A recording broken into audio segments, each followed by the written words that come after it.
Hi, this is Joe Stradcutter, High Point Realty.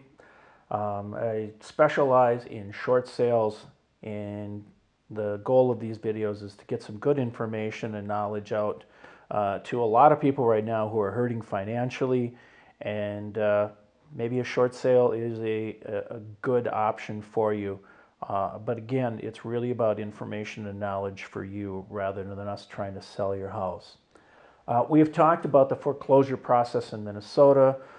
We have talked about what a short sale is. And one of the questions I keep running into is, can the lender pursue me?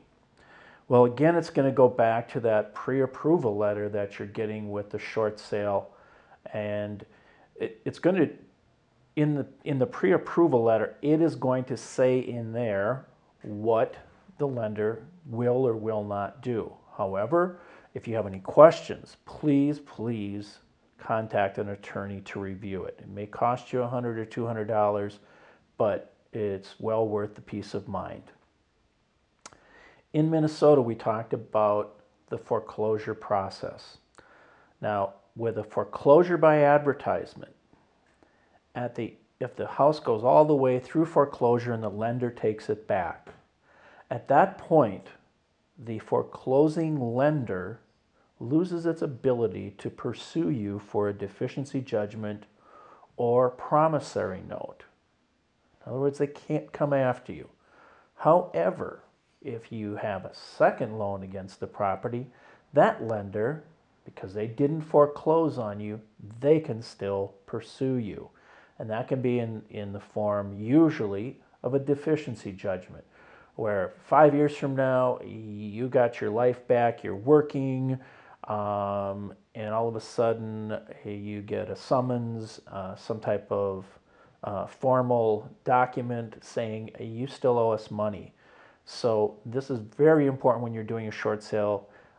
If you're going to be doing, or if you've got a second lien, please make sure you understand what that second pre-approval letter says also.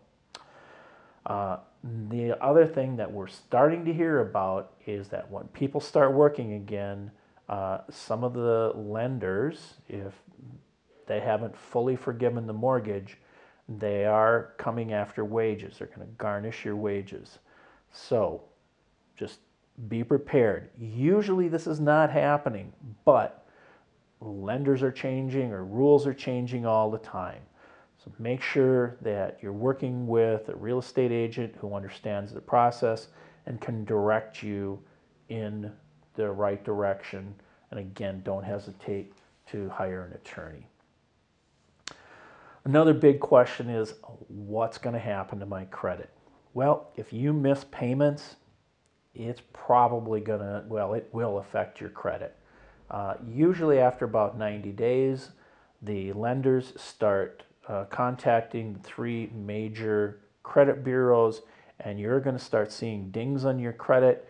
And usually what happens, people tell me, is they say, well, gee, I had a credit card with $10,000 on it. I only had $2,000, and now the lender has cut me down to or the credit card company has cut me down to $2,500, and they've jacked my interest rate up to 16 to 20%. So again, if you're going to start missing payments, understand that that is something that can happen.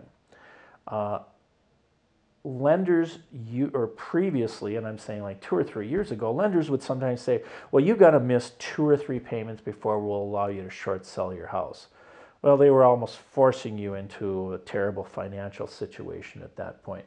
Well, most lenders, and I'll say that most, do not, if you can pay, but you're running low on funds or you're getting transferred, something like that, they're going to allow you to do a short sale even though you are making payments.